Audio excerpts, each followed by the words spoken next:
Hi, I'm Mike Potter, and I'd like to welcome you to the True Wealth Financial Show, a show dedicated to providing you the information and inspiration to navigate financial decisions, intentionally build wealth, and retire with confidence. I appreciate you taking the time to tune in. Please feel free to like, share, and subscribe so you don't miss any future episodes. Additionally, you can find more information and resources on our website at truewealth.show. And now, let's get on to this week's episode. Hi, welcome to another episode of the True Wealth Show. I am Mike Potter, your host. Thanks for taking the time to be here today. As we start off here this episode, I got a question for you. Are you on the path to becoming wealthy? Do you have a dedicated plan that you are executing that you are confident that is going to lead you to wealth? It's a simple question. Are you on the path to become wealthy? You either are or you're not. Yes or no? Now, your answer might be complex in nature, but it's a relatively simple question. And if you're not, I would follow up this question to you, which is why not? According to recent studies that I've looked at, and there's a handful of them out there, there's somewhere between 22 and 30 million millionaires in America. There's also about 330 million people in America. So if there's 330 million people in America and you think about them kind of in four stages of life, 0 to 20, 20 to 40 to 60 to 80, a quarter of those Americans are minors, so obviously they would probably not be millionaires. So if you take them out, that means you have about 250 million adults in North America, in America. And you have about 25 on average million millionaires. That means about 10% of the population is millionaires. So my question is, are you on that path to become one of those 10%? And if not, why not? I would surmise that there's two reasons as to why maybe you're not. One of them is the lack of financial literacy. So in North America, the sad reality of the situation, as school citizens, as people growing up, we don't learn about personal finance. It's not really taught anywhere. If your parents don't teach you or you don't have a strong mentor in your life who kind of takes you under their wings to teach you the rights and wrongs of finance, you really don't know. And then you learn through experience, and that hurt, don't do that again, and that seemed to work, and do that again. And so that's one thing. And so the lack of financial literacy in North America is one thing. And the other one is, I think, is lack of action, lack of choices, right? So the reality is, whether you like where you are or you're not, you are where you are today financially because of the decisions that you have made in the past. The choices, the thoughts, the actions, the behaviors, the patterns that you've had in your life have led you to where you are now.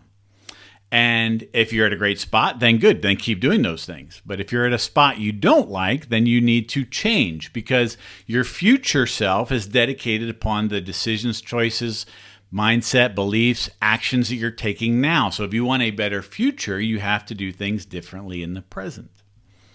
In 1996, Tom Stanley wrote a really good book called The Millionaire Next Door, and it talks about the habits and the characteristics of millionaires. It talked about their buying habits, their purchases, the kind of cars that they drove, the houses they lived in, what they did for their occupations, their marriage status, how much support they received as from their parents, how much they gave to their parents, and it was a really good book.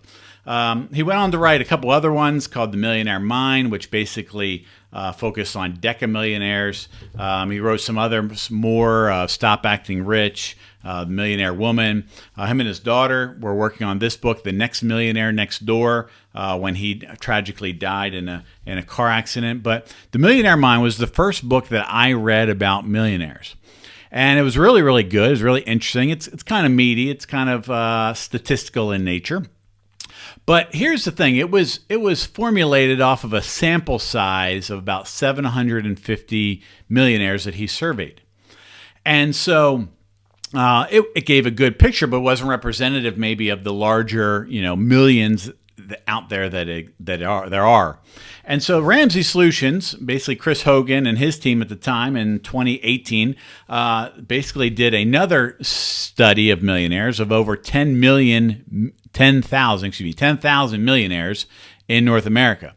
And it went a lot deeper and quantified their jobs and their ages and where they lived and a whole bunch of things, which is really fascinating. And then when Hogan left Ramsey Solutions, Dave kind of repackaged that book into the Baby Steps Millionaires, which basically outlined that research and the steps to get there.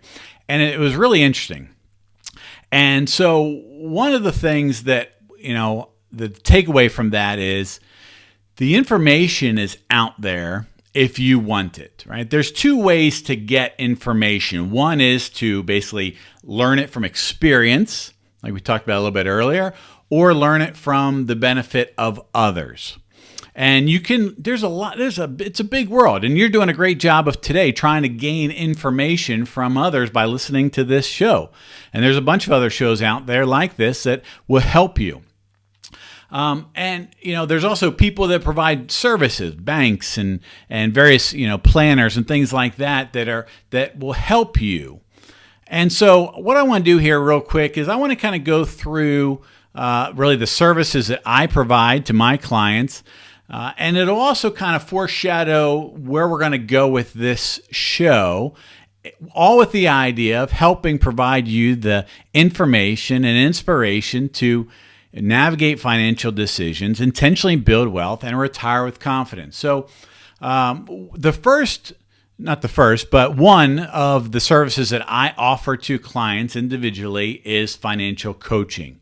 And financial coaching really focuses on the fundamentals of getting control of your income, right? So understanding where it's coming from, where it's going, kind of doing the B word, right? Doing that budget, having a cash flow plan, getting that initial savings taken care of, maybe reducing or even better, eliminating debt, right? That's what coaching is about. And if you need help with those things, reaching out to a financial counselor or financial coach might be beneficial for you.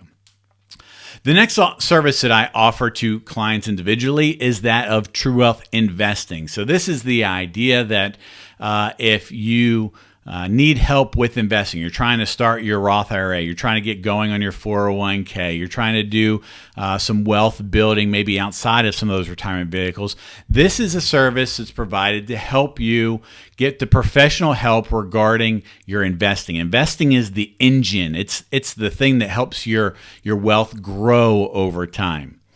All right, and so that's a second one. So again, there's a lot of people out there that you could reach out to help find and get the help that you need when it comes to your investing. Right? There's a lot of statistical evidence, empirical evidence out there of historical habits and patterns and investment strategies that if you follow, chances are it will help you. The next service that I offer clients individually is that of planning. And so what planning does is it kind of starts to combine multiple different domains or facets of the financial world into one. And the idea is you start at one location and you plan out where you want to go. Think about it. If you were taking a vacation, you wouldn't just randomly get in the car and drive somewhere and just kind of figure it out. Yet that's what most people do when it comes to their lives and their money. They just kind of make independent decisions throughout the days, throughout the months, throughout the years, and just kind of magically hope it'll happen. And the reality is it doesn't. So financial planning basically is the idea of starting to understand first holistically where you are. One of the best ways to do that is a comprehensive cash flow plan and a net worth balance sheet. Then we try to dream, envision, and plan out your desired end state. Where is it you're trying to go? 5, 10, maybe more years out than that, but generally 10 years is kind of about the upper limit someone can kind of visualize. And then we try to determine, okay, here's where you are, here's where you're trying to get. Just like if you're going on vacation, you know where you're starting, you know where you're going. Then you start to walk the path. But there's a lot of different facets to it, right? There's estate planning, there's insurance, there's investing, there's taxes, there's debt, there's all these different domains of money that's going to help get you to where you're going. And that's what planning is about. Planning is about the intertwining of all those different domains to help you realize your end state, whatever that state is for you. And it's different for everybody because no two people have the exact goals, desires, ambitions, and outcomes that they want for their life. The next service that I offer people is that of True Wealth Retiring. So retiring is the idea now that your working stage of life is near its end and you're beginning to transition into this phase of retirement. And one of the things I say about retirement is everything changes at retirement. Your time changes, your relationships change, your health generally changes, and the way you handle money also needs to change, right? You had an income for all these years, 20, 30, 40 years, you had an income. Now that income goes away and you're living off of the money that you saved and other capital, social or capital pensions that you've set up. And so a lot of things change at retirement. So things like Medicare, things like Social Security, things like legacy planning, things like retirement income planning so that you get the income that you need, but yet balance the risk of not running out later in life. Very, very complex things. And retirement income is very dynamic. It's not just hit the button and it's done forever. It changes over time. COLAs go up, costs go up, expenses may go down, they might go up. Different streams turn on and turn off at different times. It's very complex. Somebody dies, the other spouse has to kind of take care of things. That spouse dies, the children inherit things, so they have to, understand. There's a lot of things that take place in that stage of life. And so there's people out there, retirement planners that work on just those things. They just specialize in retirement planning, if that's what you're looking for. My point is that there are people out there that have the information that you need and will walk aside you and walk with you and educate you and help you get your desired outcome, which hopefully entails that of being wealthy. And so what we're going to do in this show is I'm going to basically start walking you through, just like I would as a client, on those very beginning stages of, what does coaching look like, and mindset and cash flow management and savings and debt and things like that, and really walk you all the way through to retirement with going in between investing and planning and so on and so forth, all along the way, show by show, episode by episode, helping give you the information and hopefully inspiring you along the way to become, intentionally build wealth, retire with confidence, and navigate the decisions that you're going to make in your life. And so I said that I think there's two reasons why people are not on a plan to build wealth. If you listen to my last episode of our story, I went and read a whole bunch of books. This is just a sample of them here, these 5. But one of the things that really brought me back to the Dave Ramsey book, the Total Money Makeover book that I highlighted in that episode, was that it gave me, at a base level, a step-by-step plan of what to do, what Dave calls the baby steps, what I refer to as the path to financial success. It lays out the big rocks of what you need to do. There's a ton of micro decisions and things inside of those steps, and even some that aren't in there, but I like the systematic approach to build wealth. And the thought was that if other people did it, following these things, if I followed these things, I would get the same results. And honestly, I have, and I've helped a lot of other clients and other people get there too. And so that's my goal here, is to help you with those things. So one is financial literacy. The other is taking action. So I'm going to try every episode, if I remember, to give you a small micro action that will help enhance your wealth building and your knowledge regarding navigating decisions and building wealth and retiring. And so one of the things I want you to maybe explore doing this week is try to find a financial book that you could purchase and read. A couple of different ways to do that. You can go to the bookstore, go to the money section. There will be a bunch of them there. You can go to a thrift store and maybe buy the same book for, a quarter of the price, get $1, $2, or $3 book there. Or you can do this old-fashioned thing. It's called go to the library.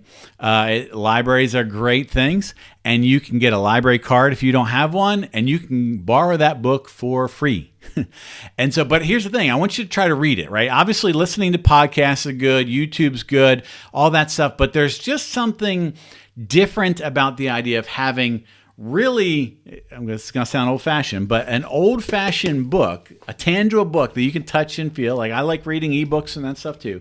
But there's just something about having a tangible book and your eyes looking at the pages and that information kind of going into your eyes and down into your soul and into your brain, into your heart, and into your spirit. There's just something magical that takes place there. In this book here, in the back, they have an appendix. And one of the things that about millionaires is that 85% of millionaires read over 6 books a year. So that's one every 2 months or so. And so information is power. We live in an information generated economy. And we don't produce goods and services as much. We live in an information and knowledge-based economy. And so I want to challenge you, or I want to recommend to you, a good step to do is this week, go get yourself a book.